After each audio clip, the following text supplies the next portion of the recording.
Hello good morning बच्चों।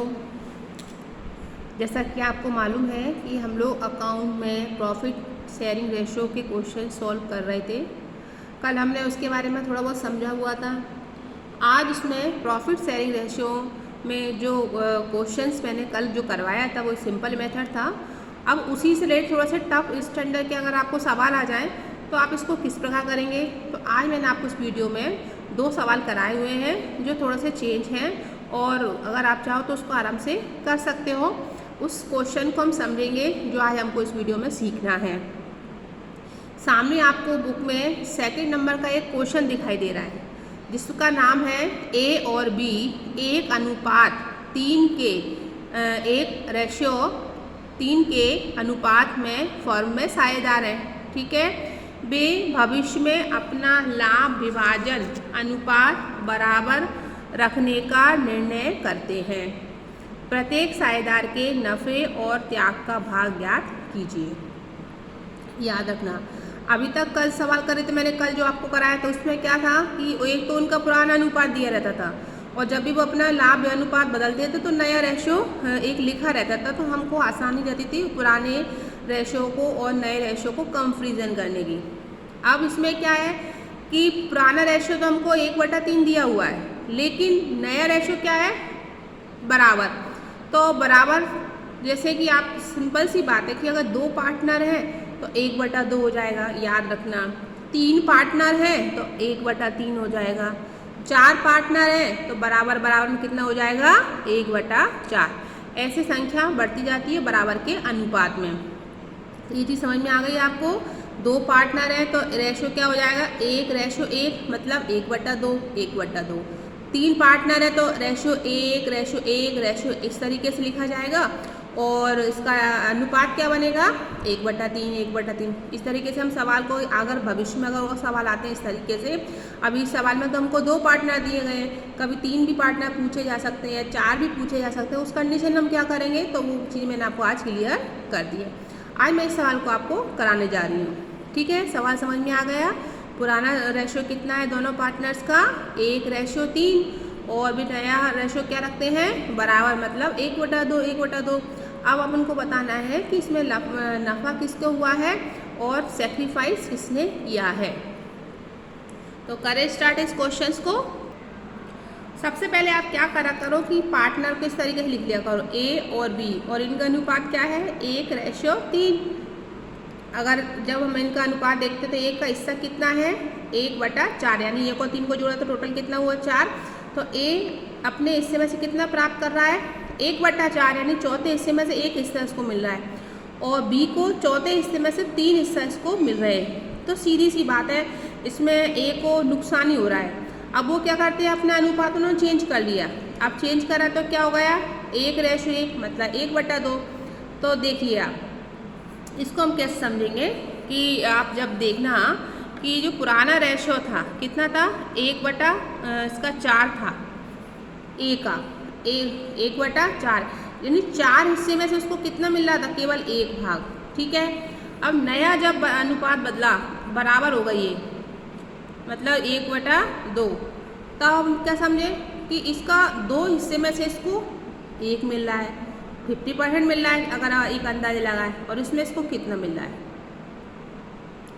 10% के आसपास ही मिल रहा है ना, 10 या ऐसा परसेंट के आसपास, हाँ मतलब इसको 12 से 15 के बीच परसेंट मिल रहा है। तो समझ में आ रहा क्लियर कि ए को पहले की तुलना में लाभ हो रहा है, यानी ए का जब रेशो बदल गया तो पहले की तुलना में से लाभ हो रहा है। तो हम समझ गए कि ए को हम कौन सा फॉर्मूला लगाएंगे, ए गेनिंग रेशियो, मतलब ए को नफ़े का अनुपात। तो गेनिंग रेशियो में क्या समझेंगे, new ratio minus old ratio. अब न्यू रेशियो का अनुपात लिख दिया 1/2, माइनस की जगह माइनस लगा दिया। ओल्ड रेशियो लिख दिया हमने 1/4। बस जैसे हमने कल कैलकुलेशन करी थी उस तरह से मैंने आपको कैलकुलेशन कर दिए। 2 और 4 का एल्सियम लगाया तो 4 आया, और जैसे कैलकुलेशन करते हैं कि 2 का डिवाइड दिया 4 में 2 बार गया, ये लिख दिया, इनटू लगा दिया, 1 की जगह 1 लिख दिया, माइनस की जगह माइनस। 4 का भाग लगाया 4 में तो एक बार गया इंटू 1। ये मैं बार बार कैलकुलेशन इसलिए समझाती हूँ क्योंकि बहुत से बच्चों को भी ये निकालने ही नहीं आते हैं, बहुत से बच्चों की ये जो कैलकुलेशन कमज़ोर होती है। तो ये चीज़ समझ लें, सबसे पहले इन दोनों का एलसीएम लेंगे, एलसीएम लेंगे जो संख्या है वो लिखेंगे, नीचे वाली संख्या का नीचे वाली संख्या में भाग लगाएंगे और जो आंसर आएगा उसमें हम ऊपर वाली संख्या से मल्टीप्लाई कर देते हैं। तो इस तरीके से हम इस क्वेश्चन को जमाते हैं। तो देखिए हमको ए को कितना प्रॉफिट हो रहा है, यानी 1/4 हिस्सा का उसको गेन हो रहा है। ठीक है, अब जैसे ही सवाल में हम समझते हैं कि अगर किसी एक पार्टनर को प्रॉफिट होता है तो किसी दूसरे पार्टनर को क्या होगा, लॉस होगा। अब बी इसमें सेक्रीफाइस कर रहा है, कैसे देखो, क्योंकि बी को पुराना जो रेशियो होता है 3/4 यानी 4 हिस्से में से उसको 3 हिस्से मिल रहे थे। 4 हिस्से में से कितने मिल रहे थे, 3 हिस्से।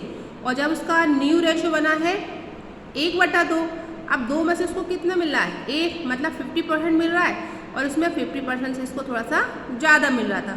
तो इस कंडीशन में क्या हो गया, बी को लॉस हो गया।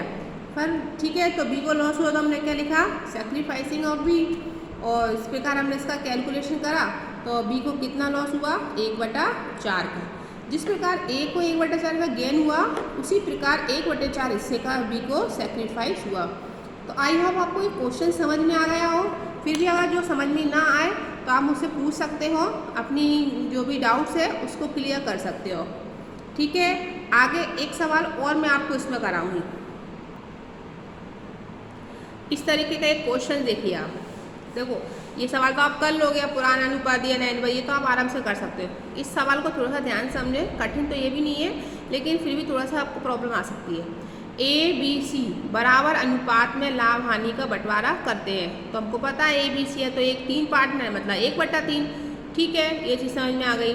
भविष्य में उन्होंने विद्यमान अनुपात में परिवर्तन का निर्णय लिया, उन्होंने चेंजेस करे अपने रेशियो में। भविष्य में ए का भाग बी के भाग से 2 गुना रहेगा, यानी जो ए का रेशियो होगा वो बी के भाग, बी से कितना होगा, डबल होगा। ठीक है, और बी का भाग सी के भाग से 2 गुना रहेगा। तो बी किससे डबल रहेगा, सी से। इस प्रकार प्रत्येक साझेदार का नफा त्याग ज्ञात कीजिए। अब इसमें कठिन कुछ नहीं है, बस इनका ये पुराना रेशियो तो हमारा 1/3 है।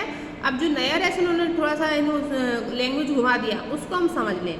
तो देखो दिमाग लगाओ कि ए किससे डबल है, बी से, और बी किससे डबल है, सी से। तो इसको हम जमाएं कैसे कि मान लो सी का भाग हम क्या कर लें, 1 मान लें। ठीक है, 1 मान लें, सी का रेशियो कितना मान लें, 1। तो ए का 1 का डबल कितना होता है, 2। तो बी का हिस्सा कितना हो जाएगा, 2। और बी का डबल कितना, 2 का डबल कितना होता है, 4। तो ए का रेशियो कितना हो जाएगा, 4। आ गई बात समझ में, जम गया अकॉर्डिंग लैंग्वेज के अनुसार। सी को हम क्या मानेंगे, यानी सी का भाग 1 मानेंगे। तो एक उसने क्या बोला है, सी के भाग से 2 गुना होना चाहिए बी का। तो 1 का डबल तो 2 ही होता है, तो बी 2 किसका भाग हो गया, बी का। उस क्वेश्चन में क्या बोला है कि ए का भाग बी के भाग से 2 गुना रहना चाहिए। तो 2 का डबल कितना होगा, 4। क्लियर है, तो ये हमारा ऐसे सही जम गया। अब हम करते हैं इसका क्वेश्चन सॉल्व। तो आई होप आपको समझ में आ गया होगा। अब इसका सॉल्व देख लीजिए आप लोग। सबसे पहले मैं रफ कॉपी में समझा रही हूँ आपको, ये समझने के लिए आप फेयर कॉपी में उतार लेना अच्छे से। सबसे पहले मैंने क्या करा, 3 पार्टनर थे, मेरा लिखने का तरीका ऐसा ही है जिससे आपको जल्दी समझ में आ जाए। 3 पार्टनर का रेशियो क्या बराबर थे ना, तो 1:1:1 है ना, ये इस तरीके से हमने जमा लिया अकॉर्डिंग टू क्वेश्चन। जैसे कि लैंग्वेज में लिखा था तो मैंने आपको समझाई दे किस प्रकार हमने ये जमाया है। तो जो नया अनुपात आया है, ए का 1, सी का 1, बी का 2 और ए का 4। ठीक है, ये चीज़ अपन को क्वेश्चन में समझ ली। अब हम क्या करेंगे, ए के भाग की तुलना करेंगे, यानी ए का भाग कितना था, 1/3। न्यू रेशियो, पुराना रेशियो कितना था उसका, 1/3। और नया रेशियो जब आया है तो 4, देखो 4, 2, 6 और 1 7, यानी 7 हिस्से में से उसको चौथा हिस्सा मिल रहा है। तो पहले की तुलना में उसको प्रॉफिट है, बिल्कुल है। ठीक है, इसके बाद बस वही जैसे कि हम पुराना मेथड करते आ रहे हैं, कैलकुलेशन कर दो। 7 और 3 का एलसीएम लगाया, 21 आया। फिर 7 का डिवाइड दिया 21 में तो 3 आया, इंटू करा, और ऊपर कितने डिजिट है हमारी, 4, तो 4 लिख दिया। माइनस की जगह माइनस, 3 का डिवाइड लगा 21 में तो 7 आया, इंटू 1। तो इस तरह हमने कैलकुलेशन करा और ए का हिस्सा कितना आया, 5/21, यानी 5/21 उसको गेन हो रहा है। बी का देखें तो बी का पुराना रेशो कितना था 1/3, यानी 3 हिस्से में से उसको 1 हिस्सा मिल रहा था। लेकिन इधर देखिए नया रेशो में क्या है 7 में से उसको 2 ही मिल रहे हैं केवल। इसमें से हम देखें तो 33% के आसपास मिल रहा है, लेकिन 7 में से आप 2 का अगर 2 हिस्से मिल रहे हैं तो 7 के आधे कितने होते हैं 3.5, 50%। 50% से भी इसमें और भी कम है ना। तो लगभग इसको कितना मिल रहा होगा, इसका आप कैलकुलेशन करना। मेरे हिसाब से तो इसको नुकसान है पहले की तुलना में। ठीक है, तो मैंने सेक्रीफाइसिंग का प्रॉफिट फॉर्मूला लगाया और जैसे हम कैलकुलेशन करते जाते हैं और कैलकुलेशन किया तो उसने सेक्रीफाइस किया 1/21 का। ठीक उसी प्रकार सी का देख लो, सी को भी नुकसान है तो नुकसान वाला नहीं ratio old ratio minus new ratio, और कैलकुलेशन करते करते इसका सेक्रीफाइस क्या आ गया 4/21। तो कुल मिला के 3 पार्टनर थे, केवल ए को प्रॉफिट हुआ है, बी को नुकसान हुआ है और सी को भी इसमें नुकसान हुआ है।